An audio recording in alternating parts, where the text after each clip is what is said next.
Exam hall में आपका mind को शांत रखने के लिए, कामनेस मेंटेन करने के लिए हेल्प करेगा। 120 क्वेश्चन होगा, 120 मिनट होगा आपके पास, तो आपको 3 राउंड में इसको सॉल्व करना है। जहाँ पर आपको लग रहा है कि हाँ ये कहीं देखा हूँ पर मैं श्योर नहीं हूँ, तो उसके ऊपर आप सोच विचार कीजिएगा। मन को शांत रखना है, प्रसमोपथ्यानाम, इस चीज को भूलना नहीं है हर चीज में, सिर्फ एग्जाम नहीं हर चीज में। कल आप लोगों का एग्जाम है, तो आज हम जानेंगे कि कल का टाइम मैनेजमेंट हम कैसे करें, स्ट्रेस मैनेजमेंट हम कैसे करें, ताकि हम परफॉर्मेंस बहुत अच्छा दे पाएँ। सबसे पहली बात तो ये है, आप लोग आज रात को 10 बजे सो जाएंगे, और जब आप सोने जा रहे हैं तो उस समय मोबाइल को आपको बाहर रखना है।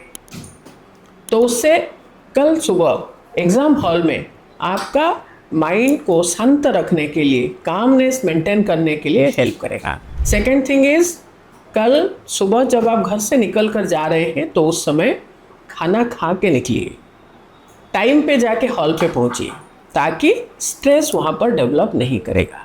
अब हम बात करेंगे एग्ज़ाम हॉल में कैसे हमको मैनेज करना है, stress management and time management. Exam hall में जब आप प्रवेश करते हैं उसके बाद आप किसी की तरफ आपको देखना नहीं, सिर्फ आप अपने माइंड के कंडीशनिंग कीजिए कि मन डाइवर्ट ना हो, मन चंचल ना हो, मन स्थिर रहे।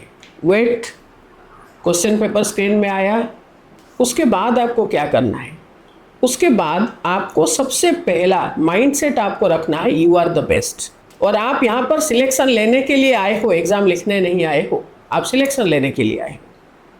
फिर आप क्वेश्चन पेपर को स्क्रॉल करते हुए चलिए। 120 क्वेश्चन होगा, 120 मिनट होगा आपके पास, तो आपको 3 राउंड में इसको सॉल्व करना है। कैसे करें? सबसे पहले जिसको हम कहेंगे कि फर्स्ट राउंड और फर्स्ट अटेम्प्ट, उसको आपको बहुत ही अच्छे तरीके से करना है। क्यों? क्योंकि यही आपको सिलेक्शन दिलाएगा।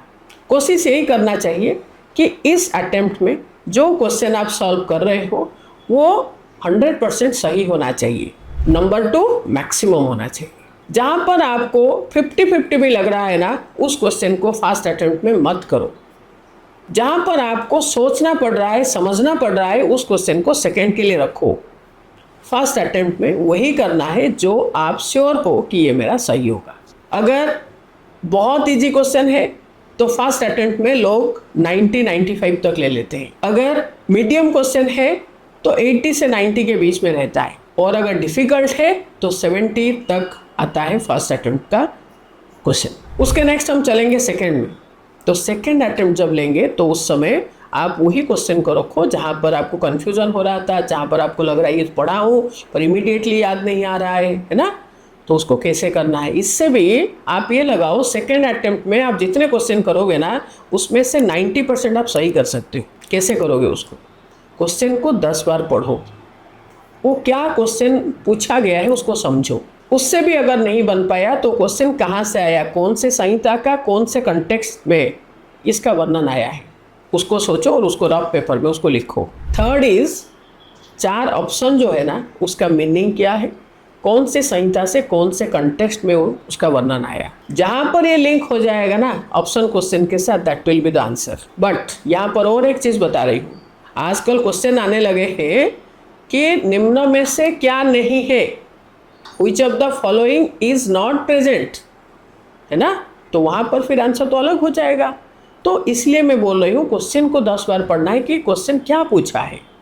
ठीक है, तो सेकेंड अटेम्प्ट में आपको यही सब करना है जिसमें आपको कन्फ्यूजन या 50-50 हो रहा है 2 ऑप्शन के अंदर। ठीक है, और आंसर करने का तरीका भी यही है। थर्ड में आपको उसको करना है जहाँ पर आपको लग रहा है कि हाँ ये कहीं देखा हूँ पर मैं श्योर नहीं हूँ, तो उसके ऊपर आप सोच विचार कीजिएगा। जहाँ पर आपको ऐसा लग रहा है कि क्वेश्चन भी, ऑप्शन भी बिल्कुल दूर दूर तक आपको खबर नहीं है, तो उसको टच करने की ज़रूरत नहीं है। लास्टली एक चीज़ कहूँगी, स्ट्रेस मैनेजमेंट, टाइम मैनेजमेंट जितने अच्छे से कर पाओगे, सिलेक्शन आप तक पहुँचना उतना आसान है। अगर स्ट्रेस मैनेज नहीं कर पाए, बड़े बड़े रथियों को हमने देखे हैं अपनी 20 साल के एक्सपीरियंस में, इजी क्वेश्चन गलत करके आते हैं। 1 नहीं, 2 नहीं, 15-15 इजी क्वेश्चन गलत करते हैं। जो रात को नहीं सोते हैं वो स्ट्रेस मैनेज नहीं कर पाते हैं। और कुछ लोग तो ओवर कॉन्फिडेंस में बहुत इजी क्वेश्चन गलत करते हैं। ऐसे नहीं करना। मन को शांत रखना है, प्रसमोपथ्यानाम, इस चीज़ को भूलना नहीं है। हर चीज़ में, सिर्फ एग्जाम नहीं, हर चीज़ में।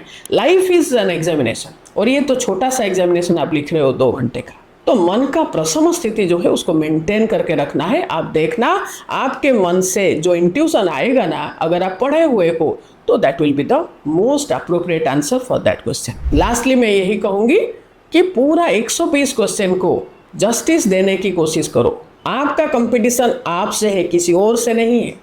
You know very well about your potential, आपने कितना मेहनत किए हो, कितना कर सकते हो, आपको पता है। तो आप ये सोचो कि मैं कैसे ये एग्ज़ाम को लिखूं ताकि मैं अपने पोटेंशियल के अनुसार, मेरे जो टैलेंट है ना उसके अनुसार मैं उसको 100% दे पाऊँ, और उसके बाद देखना सक्सेस इज योर्स।